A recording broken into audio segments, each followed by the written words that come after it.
चलिए सभी हाथ जोड़ लीजिए, फिर नमोकार मंत्र पढ़कर मंगलाचरण करेंगे। नमो अरिहंताणं, नमो सिद्धाणं, नमो आयरियाणं, नमो वज्रायाणं, नमो लोये सब साहुणम्।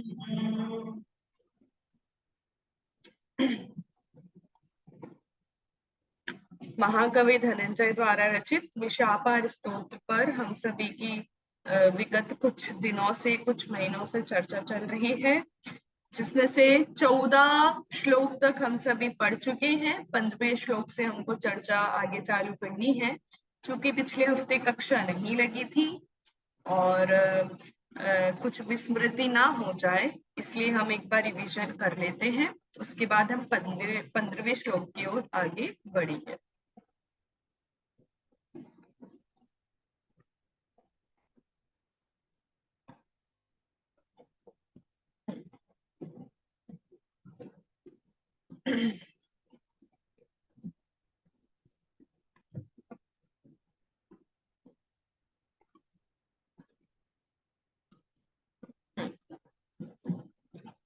विशापार स्तोत्र में महाकवि धनंजय ने आदिनाथ भगवान के समक्ष बैठकर आदिनाथ भगवान की बहुत ही भाव विभोर होकर उनकी भक्ति की है और उनकी भक्ति करके ही यह जो स्तोत्र है, स्तोत्र की रचना हुई है। इसको विश्व का हरण करने वाला स्तोत्र कहा जाता है, जो कि अभी 14वें पिछले हफ्ते हमने 14वां श्लोक पढ़ा था। उसमें आया था विशाप हारम मणिमौषधानी। तो 14वें श्लोक से ऐसा माना जाता है कि विशापहार स्तोत्र का नामकरण 14वें श्लोक में से लेकर के किया गया है, इसलिए इसका नाम विशापहार स्तोत्र है। चलिए हम पहले श्लोक से एक बार रिवीजन करके आगे बढ़ेंगे। जब धनंजय कवि धीरे धीरे आगे बढ़ते गए, वैसे वैसे उन्होंने आदिनाथ भगवान की उत्तर उतनी गहराई से आदिनाथ भगवान के गुणों का वर्णन किया है। तो सबसे पहले जहां से वे उनकी भक्ति प्रारंभ करते हैं, ऐसा प्रथम श्लोक है जिसमें उन्होंने आदिनाथ भगवान का कौन सा गुण बताया कि हे आदिनाथ भगवान, हमेशा हम सब संसारी जीवों के तारने वाले एकमात्र आप ही हैं। इसलिए आप हम सभी दुखी प्राणियों के शरण के योग्य हैं। आप ही हमारी शरण है। ये वाली बात इस श्लोक में धनंजय कवि वर्णित करते हैं कि हे भगवान, आप आत्मा में स्थित रहकर भी आप सारे जगत को जानते हैं। संसार की सारी क्रियाएं, व्यापार, सब कुछ जानकर भी आप उनसे रहित हैं। सारी परिग्रह का आपने नाश कर दिया है। और कैसे है कि आप अनंत काल रहने वाले हैं, लेकिन फिर भी आपका बुढ़ापा कभी नहीं आता। इसलिए हे आदिनाथ भगवान, आप जब इतने गुणों के धनी हैं, आप सब कुछ जानते हैं, लेकिन सब कुछ जान करके भी आपने उन चीजों का त्याग किया है, क्योंकि वह हमारे मोक्ष मार्ग में बाधक ही है, साधक नहीं है। इसलिए हे आदिनाथ भगवान, आप हम सब की ऐसे जो बाधक वस्तुएं हैं, उन सब से हमारी रक्षा करिए। अर्थात इस संसार से, दुखों से हम सब की रक्षा करिए। ऐसे हैं पुराण पुरुष, प्रथम पुरुष आदिनाथ भगवान, आप हम सबकी रक्षा करिए। दूसरे श्लोक की ओर बढ़े थे, हमने वहां पर देखा था कि भगवान आप कैसे हैं, अचिंत्य योगी। हम जैसे आम जनों के मन में, आम जनों के चिंतन के योग्य तो आप हैं ही नहीं। ठीक है, आप दूसरों के चिंतन के योग्य नहीं है। आपने इस कर्म भूमि के भार को, जो कि आप प्रथम पुरुष थे, इसलिए आपने कर्म भूमि का जो भार है उसको आपने अकेले ही वहन किया था, अकेले ही उसको धारण किया था। हे आदिनाथ भगवान, आज मेरे द्वारा आपकी भक्ति की जा रही है।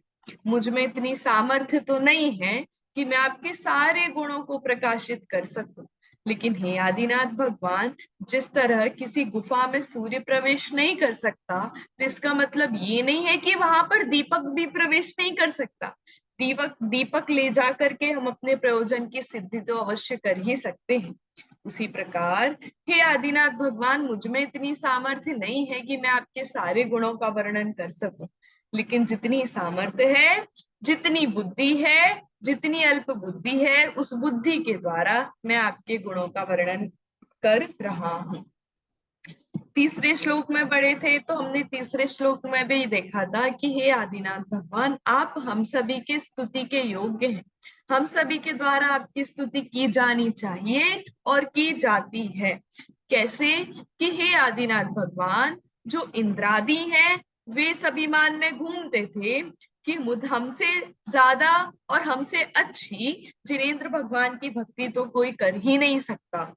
लेकिन आदिनाथ भगवान, ऐसे जो इंद्रादि थे ना, उन्होंने भी इस अभिमान का त्याग कर दिया, छोड़ दिया।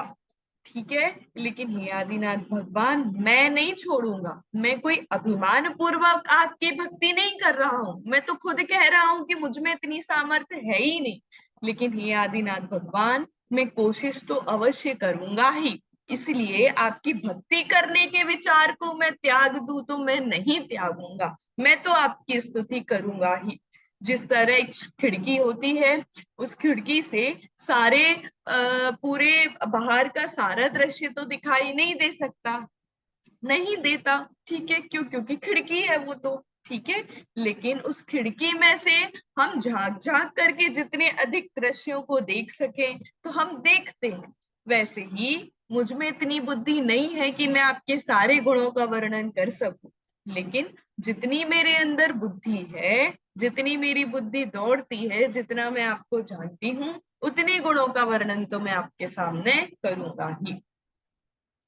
फिर हम बढ़े थे चौथे श्लोक की तरफ। यहाँ पर बताया था कि हे आदिनाथ भगवान, आप कैसे हैं? वचन अगोचर हैं, वचन के अगोचर हैं। हम सभी ऐसे मुंह से बोलकर या कुछ भजन पर भक्ति पाठ करके आपकी भक्ति कर सकें, आपके सारे गुणों का वर्णन कर सकें, ऐसा नहीं है। वचनों के द्वारा तो आपकी स्तुति पूर्ण रूप से की ही नहीं जा सकती। हे भगवान, आप सारे जगत को देखते हैं, लेकिन सारे जगत के द्वारा आप देखे जाते नहीं। आप सारे जगत को जानते हैं, लेकिन सारे जगत के द्वारा आप जानने में नहीं आते। हे आदिनाथ भगवान, आप कैसे हैं, कितने हैं, ये कहने में तो मैं असमर्थ हूँ कि आपकी कितनी शक्तियां हैं, कितने गुण हैं, क्या स्वभाव है। ये सब कहने में तो मैं असमर्थ हूँ भगवान। लेकिन हे भगवान, ये जो मेरी असामर्थ्यता ही है ना, वही मेरे आपके प्रति भक्ति है। यही मेरी कहानी है, यही मेरी भक्ति है। फिर हम आगे बढ़े थे पांचवें श्लोक की तरफ, जिसमें हमने देखा था, हे भगवान, आप कैसे हैं? बाल वैद्य हैं, बाल वैद्य हैं। हे भगवान, सारा जगत अपने ही दोषों की वजह से पीड़ित है। ठीक है, लेकिन आप उस पीड़ित, जो पीड़ित जीव है, जो दुखिया जीव है, उन सब को, जो विकारी जीव है, उन सबको आप निरोग बनाने वाले हैं। आप हित और अहित का अन्वेषण, विचार, विवेक कराने वाले हैं। इसलिए हे आदिनाथ भगवान, आप समस्त जगत के सभी लोगों के, सभी जनों के बाल वैद्य हैं, सभी अज्ञानी जीवों के बाल वैद्य हैं। उसके बाद हम बढ़े थे छठवें श्लोक की तरफ, जिसमें हमने देखा था, आदिनाथ भगवान, आप कैसे हैं? शीघ्र फल प्रदाता हैं। सभी सुबह सुबह सूर्य देवता इत्यादि के पास अपनी इच्छित वस्तु को लेकर, इच्छित वस्तु को की चाह लेकर के सभी अनेक अनेक भगवान अपनी मान्यता अनुसार भगवान के सामने लेकर के जाते हैं, लेकिन वे सारी चीजें देने में असमर्थ हैं। और असमर्थ होने की वजह से वे कपट पूर्वक देने से टालते रहते हैं, आज दूंगा कल दूंगा इत्यादि करके वह उसको देने से टालते रहते हैं। लेकिन हे आदिनाथ भगवान, आपके समक्ष जो भी जीव आता है, आपको नमस्कार करता है, आपके सामने नम्र होता है, आप उसको क्षण मात्र में ही उसकी इच्छित वस्तु प्रदान कर देते हैं। इसलिए आपको शीघ्र फल प्रदाता यहाँ पर कहा गया है। 7वें श्लोक की ओर बढ़े थे, वहां पर हमने देखा था, हे भगवान आपकी वीतरागता कैसी है। क्योंकि अब तक तो हमने पढ़ा है आप वीतरागी हैं, सर्वज्ञ हैं और हितोपदेशी हैं, लेकिन आपकी वीतरागता कैसी है हम कैसे जाने। तो यहाँ पर भगवान की वीतरागता का वर्णन किया गया है कि दर्पण के तुल्य उनकी वीतरागता है। दर्पण के तुल्य तुल्य कैसी, कि हे आदिनाथ भगवान, जिस प्रकार दर्पण कांति युक्त होता है, निर्मल होता है, कोई भी मल उसमें नहीं होता, ठीक है, जो वस्तु सामने उपस्थित है उसी वस्तु को वैसा का वैसा वह दर्पण दिखलाता है। हे भगवान, वैसा ही आपका ज्ञान है और आपकी वीतरागता है कि आपको किसी के प्रति राग भी नहीं है और आपको किसी के प्रति द्वेष भी नहीं, ठीक है। जो व्यक्ति जैसा है उसको आप वैसा का वैसा ही जानते और देखते हैं। जो आपके सन्मुख आता है वह सुख को प्राप्त करता है, जो आपके विमुख जाता है वह दुख को प्राप्त करता है। ये तो सरासर सी बात है कि जो दर्पण के सामने जो चीजें झलकेंगी, दर्पण उसको ही झलकाएगा। दर्पण से दूर कोई वस्तु रखी रहेगी तो वह कैसे दर्पण में झलकेगी। ऐसे ही आपकी वितरागता है। हे भगवान, आपके समक्ष जो भी आएगा तो वह स्वयं भी सुख को प्राप्त होगा, और जो आपके दूर जाएगा वह स्वयं भी दुख की प्राप्ति करेगा। ये वाली बात हमने पढ़ी थी 7वें श्लोक। 8वें श्लोक की ओर बढ़ते हैं। 8वें श्लोक में हमने देखा था, हे आदिनाथ भगवान आप सर्वव्यापी हैं, आप सब जगह व्याप्त हैं। कैसे, कि जैसे समुद्र है, समुद्र कैसा है, कि समुद्र जहां पर समुद्र है वहीं उसकी गहराई है, जहां पर मेरु पर्वत है वहीं उसकी ऊंचाई है, जहां पर आकाश और पृथ्वी है वहीं पर वे व्याप्त, वहीं पर उनकी व्याप्ति है, वे व्याप्त है, ठीक है। ऐसे ही हे आदिनाथ भगवान, आप भी ऐसे ही, लेकिन ये समुद्र आदि तो मर्यादित हैं, इनकी कुछ सीमाएं हैं, लेकिन आप तो उपमा रहित हैं, आप असीमित हैं, आपके गुण तो असीमित हैं, आपके गुण सीमित नहीं है, ठीक है।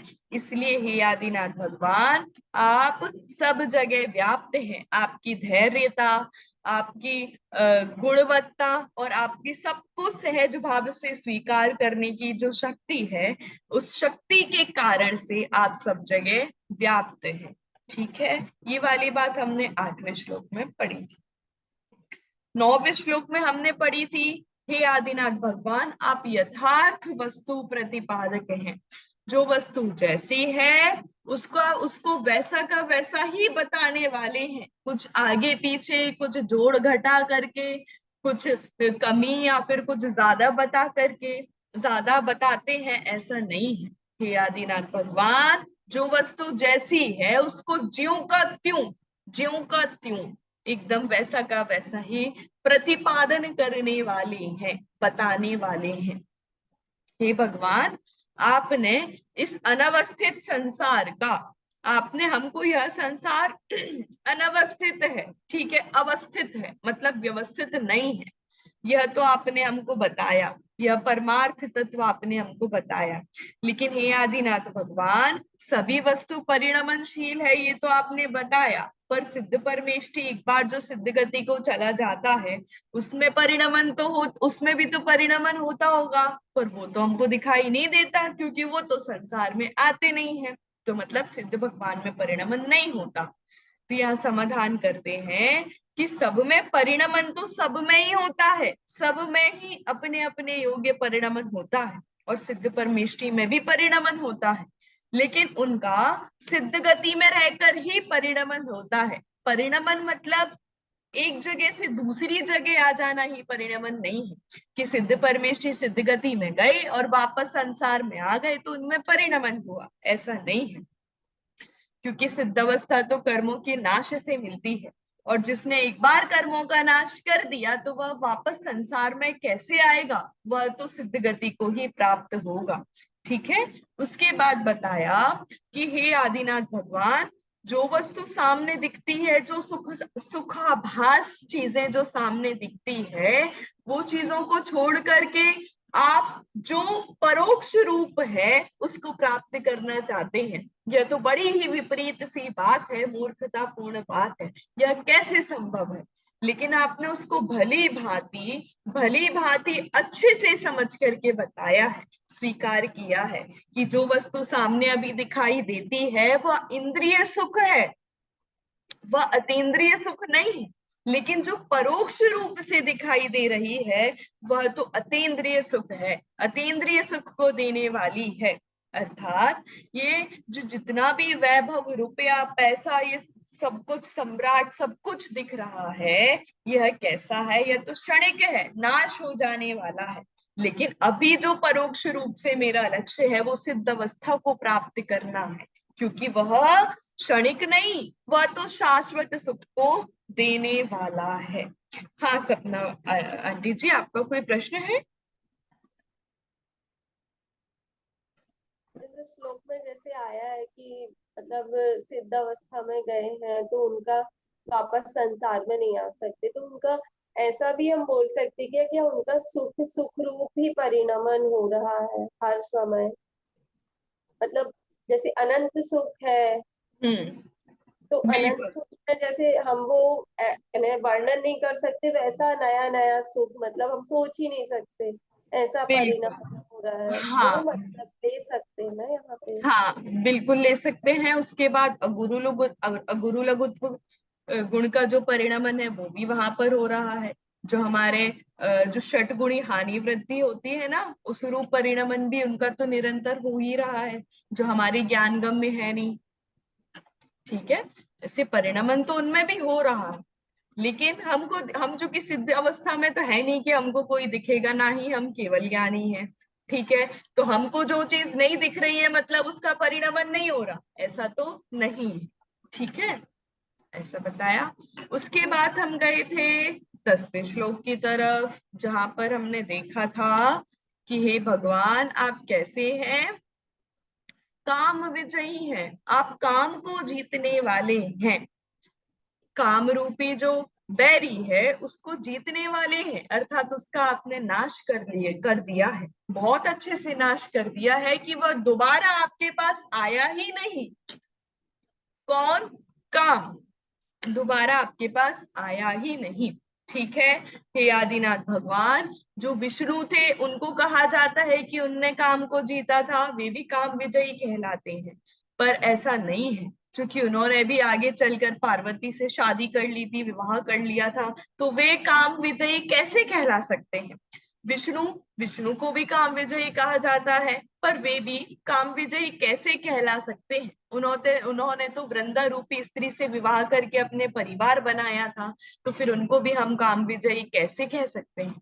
लेकिन हे आदिनाथ भगवान, ये काम रूपी बैरी से जागृत हो करके आपने उसको उसका नाश किया है, अर्थात काम में विजय प्राप्त की है। और जब आपने विजय प्राप्त कर ली है, एक बार आपने काम रूपी बैरी को हरा दिया है, तो वह वापस आपके सामने कैसे आ सकता है? अर्थात आ ही नहीं सकता।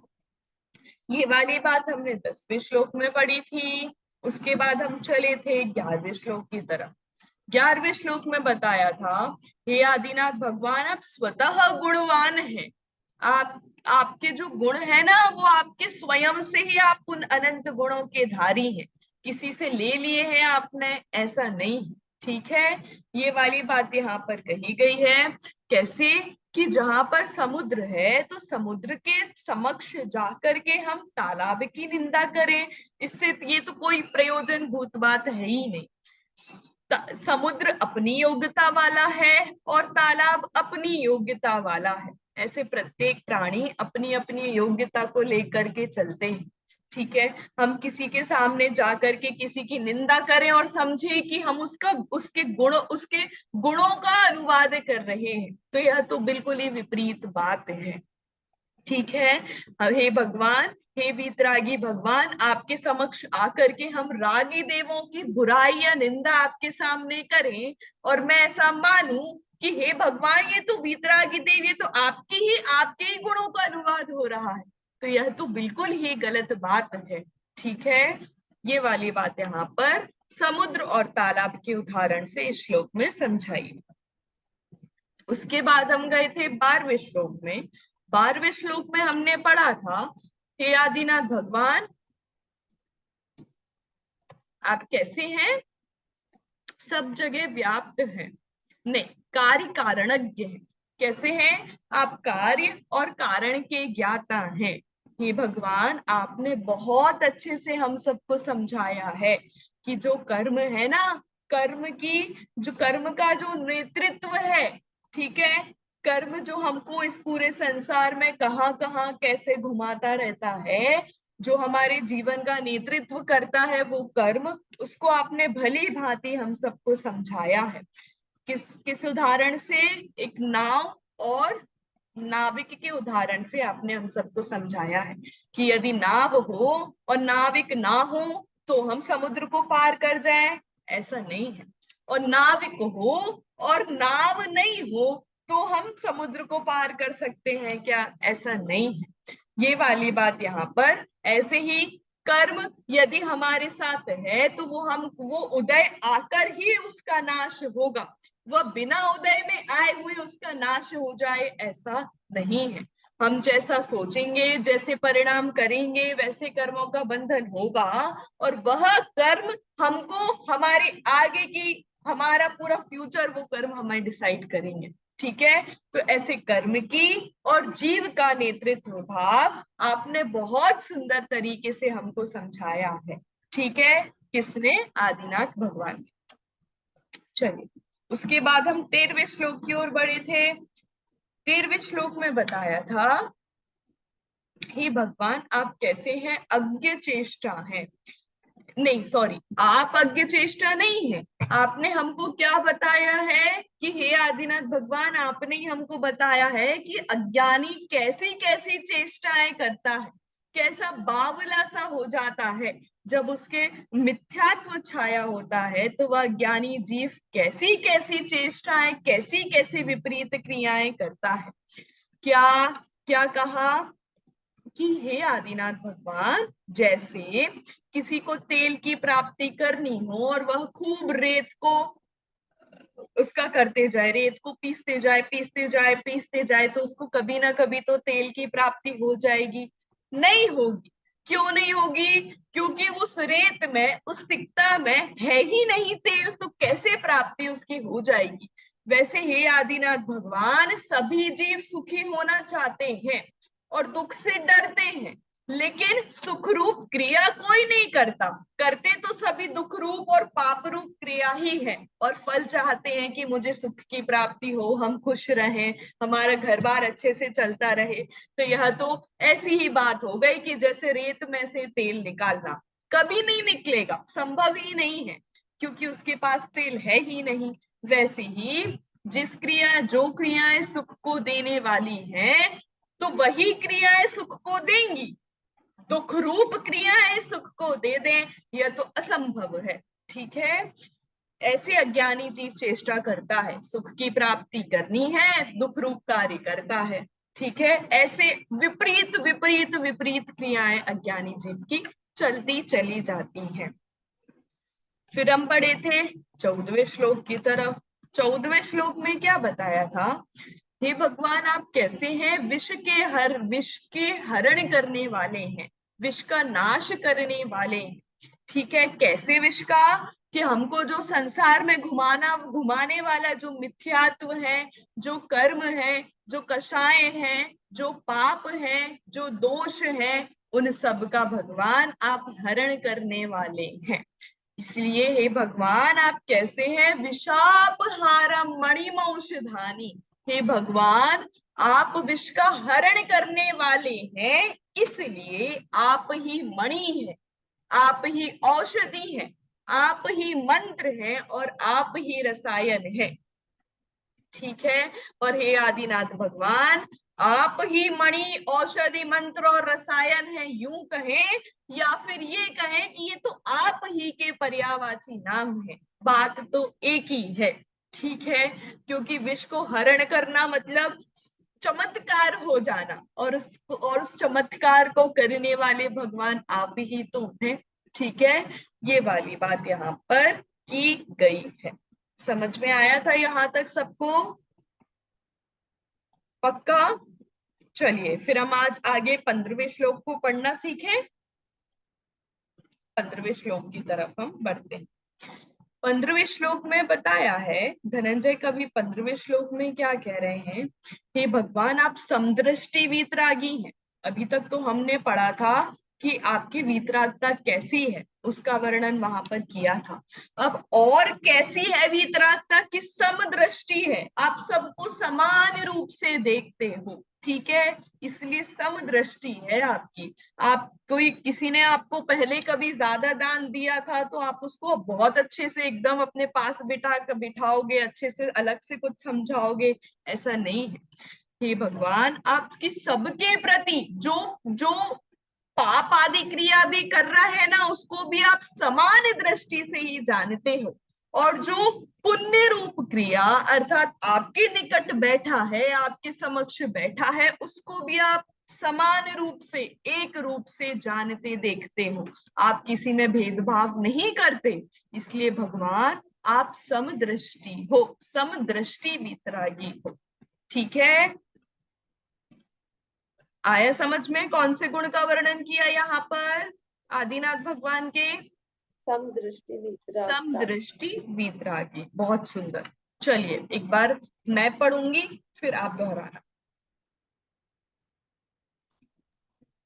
चित्ते न किंचित कृतवानसि त्वं, बोलिए। तेन न किंचित् किञ्चित् कृतवानसि त्वं चित्ते न किंचित कृतवानसि त्वं, चित्ते न किञ्चित् कृतवानसि त्वं, चित्ते न किंचित कृतवानसि त्वं, चित्ते न किञ्चित् कृतवानसि त्वं, देवः कृतश्चेतस्येन सर्वम्, देवाकृतश्चेतस्येन सर्वम्, देवः कृतश्चेतस्येन सर्वम्, देवाकृतश्चेतस्येन सर्वम्, हस्ते कृतं तेन जगद्विचित्रम्, हस्ते कृतं तेन जगद्विचित्रम्, हस्ते कृतं तेन जगद्विचित्रम्, हस्तेन कृतं तेन जगद्विचित्रम्, सुखेन जीवत्यपि चित्तबायः, सुखेन जीवत्यपि चित्तवाः, सुखेन जीवत्यपि चित्तबायः, सुखेन जीवत्यपि चित्तवाः, चित्ते न किंचित कृतवानसि त्वं।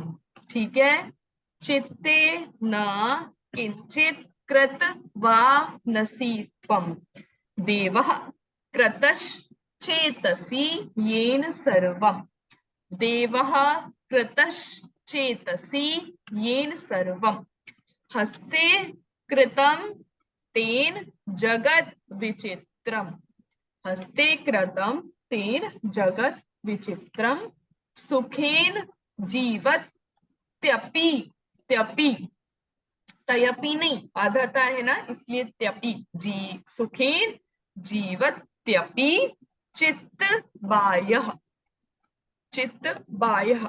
ठीक है, चित्ते न किंचित कृतवानसि त्वं, देवः कृतश्चेतस्येन सर्वम्, बोलिए।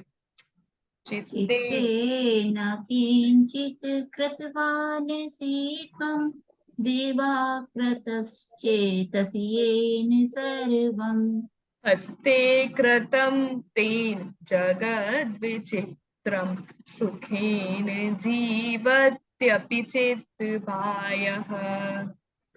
हस्तेन कृतं तेन जगद्विचित्रं सुखेन जीवत्यपि चित्तवाः चित्तेन किञ्चित् कृतवानसि त्वं देवः कृतश्चेतसि येन सर्वं हस्ते कृतं तेन जगद्विचित्रं सुखेन जीवत्यपि चित्तवायः।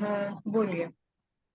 चित्तेन किञ्चित् कृतवानसि त्वं देवाकृतश्चेतसि येन सर्वं हस्ते कृतं तेन जगद्विचित्रं सुखेन जीवत्यपि चेतवाः साथ में पढ़ेंगे।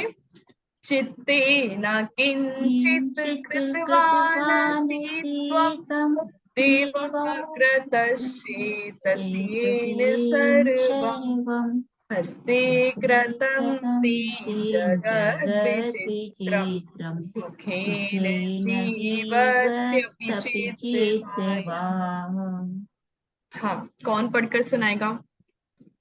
हाँ, ज्योति आंटी जी पढ़िए। चित्तेन किञ्चित् कृतवानसि त्वं देवाकृतश्चेतसि येन सर्वं हस्ते कृतं तेन जगद्विचित्रं सुखेन जीवत्यपि चेतवाः बहुत सुंदर, एकदम सही। हाँ, सपना आंटी जी पढ़िए।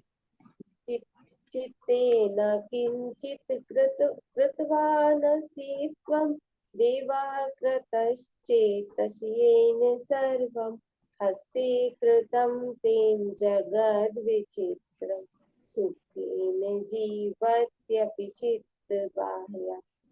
बहुत सुंदर। चलिए, इसका अर्थ अभी देखें हम कि कल।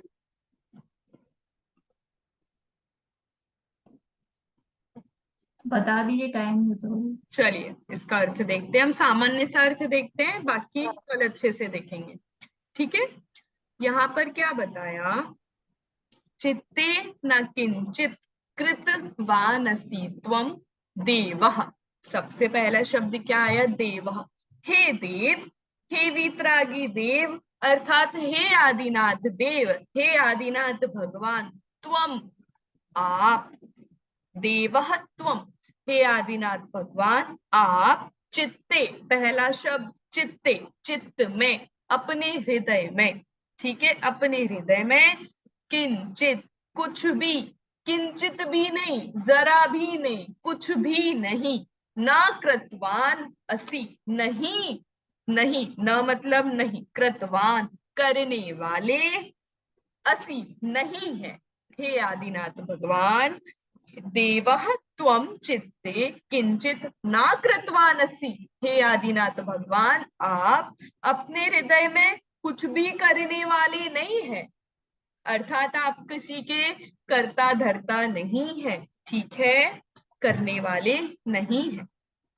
येन, जिसके द्वारा। येन, लास्ट फर्स्ट लाइन का लास्ट सेकेंड वर्ड येन, जिसके द्वारा आप चेतसी, हृदय में, चित्त में। ठीक है, चेतसी कृतः, धारण किए हैं। ठीक है, अर्थात जिसने आपको अपने चित्त में, अपने हृदय में धारण किया है, तीन, उसके द्वारा सर्वम, समस्त, सारा। ठीक है, जगत, संसार, सारा संसार। हस्ते कृतम, हाथ में कर लिया गया है, अर्थात उसने सब कुछ पा लिया है। ठीक है। विचित्रम, आश्चर्य की बात है। क्या आश्चर्य की बात है? कि आप चित्त भाया, अपि मन से चिंतन करने के अयोग्य होते हुए भी अनंत सुख से जीवित हैं। यह आश्चर्य है। सामान्य सा अर्थ यहाँ पर ये बताया है कि हे आदिनाथ भगवान, आप किसी के कुछ करने हरने या कुछ अच्छा करने, बुरा करने या फिर किसी को सुख देने वाले कुछ भी नहीं है।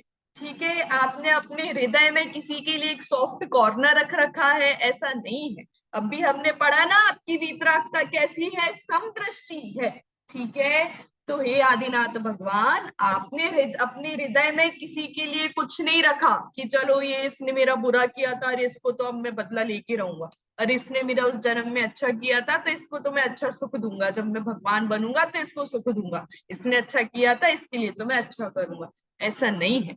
आपने अपने हृदय में किसी के लिए कुछ भी नहीं रखा है, लेकिन जिसके द्वारा, अर्थात जिसने आपको अपने हृदय में बसाया है, अपने हृदय में हे आदिनाथ भगवान जिसने आपको रखा है, धारण किया है, स्वीकार किया है, जिसने आपको अपना आदर्श बनाया है, उसने सारे संसार को अपनी मुट्ठी में कर लिया है, अपने वश में कर लिया है। बोलते हैं ना, अब तो पाकिस्तान पूरी मेरी मुट्ठी में है। मुट्ठी में है मतलब पूरा पाकिस्तान मेरे अंडर में है, मेरे राज्य में है, वहां मैंने अपना राज्य बसा लिया। ऐसे कहते हैं कि नहीं आम भाषा में। वैसे ही हे आदिनाथ भगवान, जिसने आपको अपने हृदय में बसाया है, उसने सारा संसार अर्थात सब कुछ अपने वश में कर लिया है। ठीक है, लेकिन हे आदिनाथ भगवान, बड़े ही आश्चर्य की बात है कि आपके पास मन नहीं है। ठीक है, आप चिंतन भी नहीं करते हैं, आप चिंतन के अयोग्य हैं। चिंतन क्यों नहीं करते? क्योंकि आप तो सामान्य रूप से सबको जान ही रहे हैं। ठीक है, इसलिए हे आदिनाथ भगवान, आप चिंतन करने के अयोग्य होते हुए भी आप चिंतन नहीं करते, मन नहीं है आपके पास। ठीक है, आप इसलिए, लेकिन फिर भी आप अनंत सुख से जीवित हैं, आप फिर भी अनंत सुख को भोगते हैं। यह तो बड़े आश्चर्य की बात है। ठीक है, क्योंकि आपको अनंत सुख की प्राप्ति हो गई है। आप किसी का चिंतन करने से कुछ सुख को प्राप्त करते हैं, ऐसा नहीं है। ठीक है, आ रहा है। हे आदिनाथ भगवान, जो आपने आपने आपने अपने हृदय में किसी को बसा के नहीं रखा, आप किसी का कुछ भी करते धरते नहीं है। ठीक है, लेकिन हे आदिनाथ भगवान, आपने जो आप जिसके द्वारा आप हृदय में धारण किए गए हैं, मैंने अपने उसमें जीवन में आदिनाथ भगवान को अपना आदर्श बनाया है, तो फिर मुझे पूर्ण सुखी होने से कोई नहीं रोक सकता। मैंने पूरे जगत को अपने हृदय में कर लिया, अपने मुट्ठी में कर लिया है। ठीक है, हे आदिनाथ भगवान, आपके मार्ग पर चलने वाला व्यक्ति जरूर आपके बताए हुए गंतव्य तक पहुंचेगा ही पहुंचेगा। क्यों? क्योंकि वह आपके बताए हुए मार्ग पर चल रहा है। हे आदिनाथ भगवान, जिसने जो आपके मार्ग पर चला क्या अर्थात जिसने आपको आदर्श बनाया है। ठीक है, तो आदर्श बनाया है तो यह बात तो स्वाभाविक है कि वह आपकी बात सुनेगा ही सुनेगा।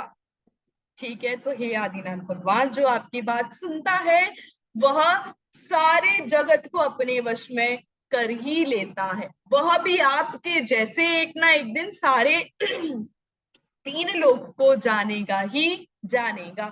लेकिन हे आदिनाथ भगवान, आश्चर्य की बात तो ये है कि जो मन है ना, मन भी तो एक इंद्रिय है कि नहीं है, लेकिन आपके पास मन नहीं है तो भी आपने अनंत सुख को कैसे प्राप्त कर लिया भगवान? ये तो बड़ी आश्चर्य की बात है।